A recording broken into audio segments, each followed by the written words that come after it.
What is up, YouTube and the internet? This is Joe on day 22. Alright, working in produce today. When I got to the department, there was already plenty of things in the loss department. Right when I got to work, there were two people wanting compost immediately, and then a third person not too long after. And these people can take all of the waste and they can transform it into something productive. Some of these people have ducks, chickens, rabbits, compost piles, farms, organic vegetable farms. These people are recycling the waste instead of throwing it in the landfill, because when you throw food waste in the landfill, it increases climate change. So if we divert it back into the soil, we can sequester carbon dioxide out of the atmosphere and less methane to decompose in the landfill. Okay, of course you can tap the methane, but at the same time. Alright, going right in, today we got a local organic black Spanish radish, a local organic purple daikon from a local organic farm, root to rise.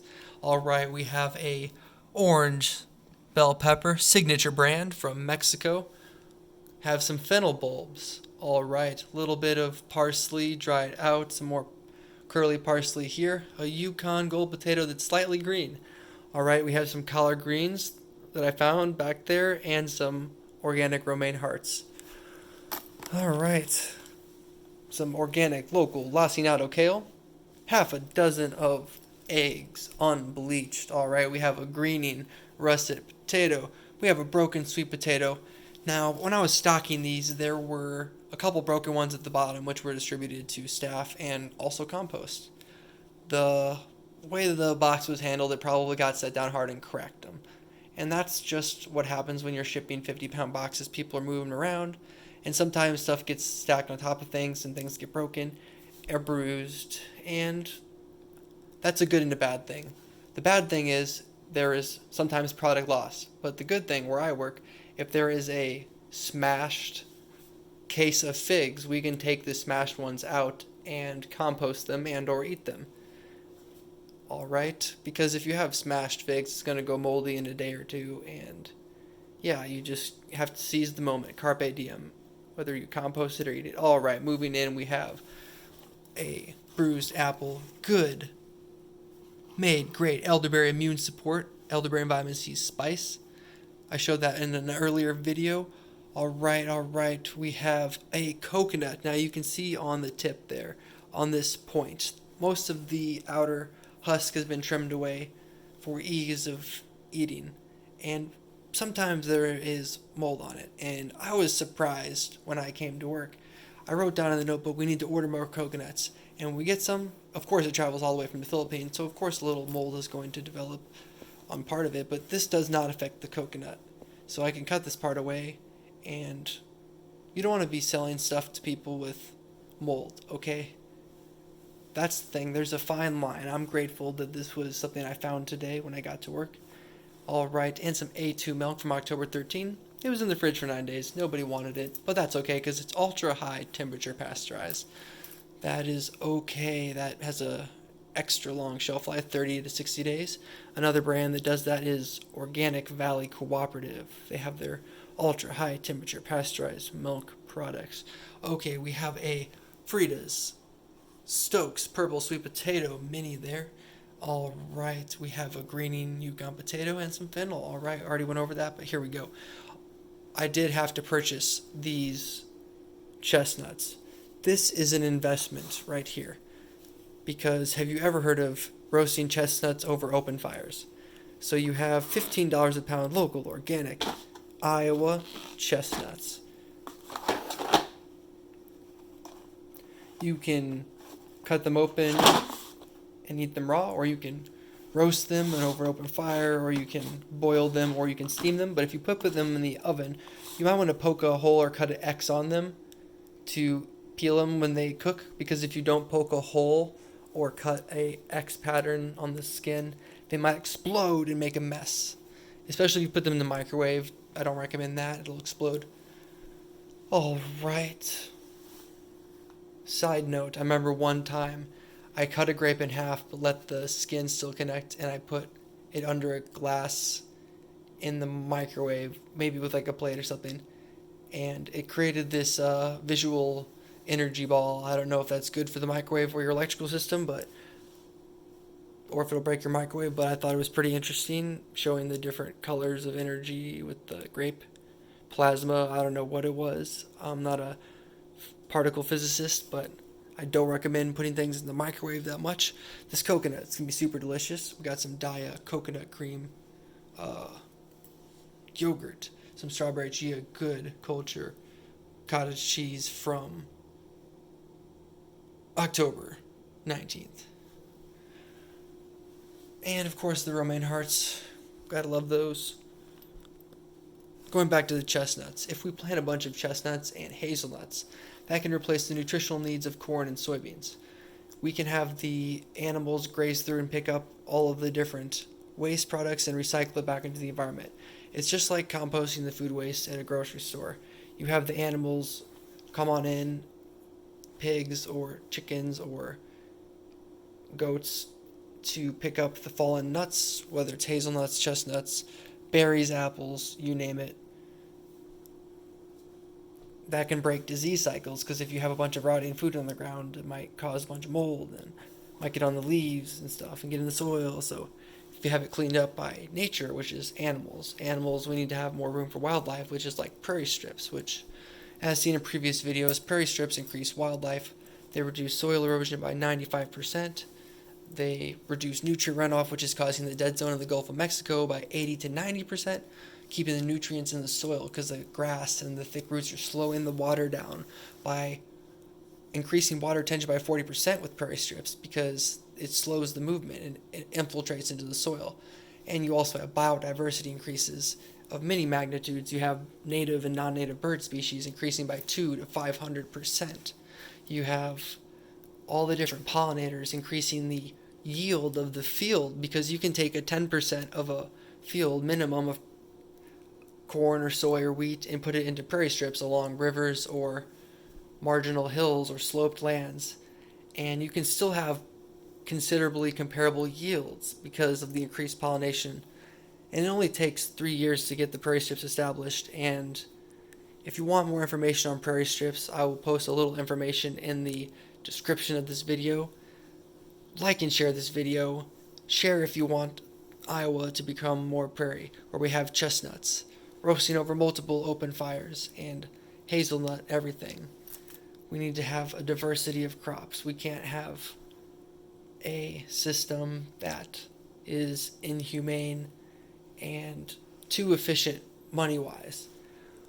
We need to have local animal butcheries, if you will. We need to, not every farm can afford the facilities needed to process things, and they have to travel, and it takes time and energy and money. So looking at new systems, other concepts to look at are stock cropping. You take the livestock with your crops, you grow corn, and you let the cows go and graze that and recycle that and different things. It's about systems. It's about stacking function, because in nature, animals are there and we're pushing them out, so we have to have a space for them. That's why prairie strips is just 10% minimum, up to 25% covered by the new USDA Farm Bill in 2018, the Conservation Reserve Program, Conservation Practice 43. If you know someone that has a farm and they care about the environment and they are steward of the land, you can tell them about this program. They can receive payments for 10 to 15 years. In the first year, they can get a 32.5% starting bonus. And if they want information, I can connect them to different people that have seeds for free, and we can arrange things and we can get things going. I want to help and share information here. So like and share this video, comment about prairie strips, all right. Also, something to keep in mind is the ocean is 70% of the landmass of the earth in terms of the surface, and it's going to increase if we keep having climate change. So there's something called greenwave.org, and Greenwave has kelp and seaweed, and that sequesters more carbon than land plants, but land plants like grasses sequester the most because of the deep roots. So it goes sea plants, grasses, shrubs, and trees in terms of the order of magnitude of carbon sequestration. So having a diversified approach, especially with the ocean, because we can have all this seaweed and kelp, and it can be used as fertilizer, feed, and fuel, and nutrients for plants and cattle. And they've done studies that show if you feed seaweed or kelp to cattle, it helps decrease the methane. And a lot of times in organic agriculture, kelp and seaweed are regularly used organic nutrients, and just expanding upon that, we should have an abundant source and a way to mitigate climate change. We can just get a bunch of cages, recycle a bunch of metal, make a bunch of cages, and hang a bunch of kelp and get it going. And on land too, we can get the prairie strips going. I'll have another video that shows the maps where in the 1830s to the 1850s, Iowa was like 80% plus tall grass prairie, and there was roaming ruminants and abundant wildlife and diversity. And by 2009, most of that was gone, and as today in 2020, we see there are still remaining prairies and prairie remnants, untilled prairie patches, and also a bunch of restoration projects all over. But I think someone was telling me, I believe it was a reputable source, said that all of the prairie was about 45,000 square miles. But now, all the prairie together is about 45 square miles, which is about half the size of the city of Des Moines, which is the biggest city in Iowa. There's 3 million people in Iowa or more. And we need to increase the prairie and look at roadway applications. We don't want to have it blocked, but we need to have grasses.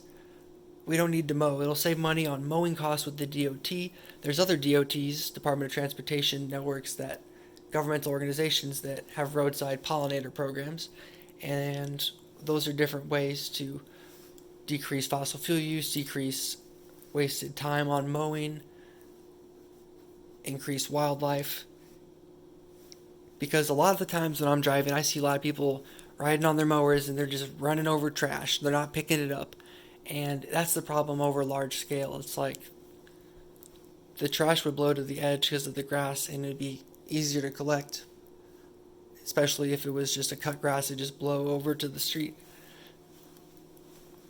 So all these things considered, we could have chestnuts next to prairie strips, and we could have coconuts and geothermal greenhouses in Nebraska and Iowa. There's this one farm in Nebraska that has geothermal heating, and this person, he's well into his 70s or 80s, has citrus and tropical plants in his geothermal greenhouse, able to have profit margins 5 times higher than Florida or California for citrus. So I'm not saying you should grow a bunch of out-of-season crops, but if you have the time, energy, and investment, it's all figured out, then you could eventually move towards creating a food source to share with the community. Whether you're growing radishes, or you're growing greens, or you're selling milk or dairy products, selling eggs, selling the fruits of your harvest, it would help diversify, because if we have a drought in some of our food producing regions, we could have a lack of access to food in many regions, because I wouldn't say there's a limited number of suppliers and producers, but there are a lot of big ones that supply a lot of stores. I would say California and Mexico in general, also Canada sometimes. This coconut's from the Philippines, and I've seen bell peppers from the Netherlands, and it's just a wide variety of sources and a lot of fuel used in transportation. And this stuff was otherwise going to be thrown away in the trash can. So whether it goes to my belly, or it goes to the landfill, or it goes to a local garden, or it goes to a happy duck, it is one small step we can do to mitigate climate change and live in a world for future generations. Because if we continue to farm the way we're doing for 50 years, we're going to see a desert west of the Mississippi. So if we plant more grasses like Nebraska, oh my gosh, they have so many beautiful grassy hills, then of course we in Iowa, we can prevent soil erosion, all these other benefits I mentioned. All right. Joe on day 22 here. Food for thought. Have a good day.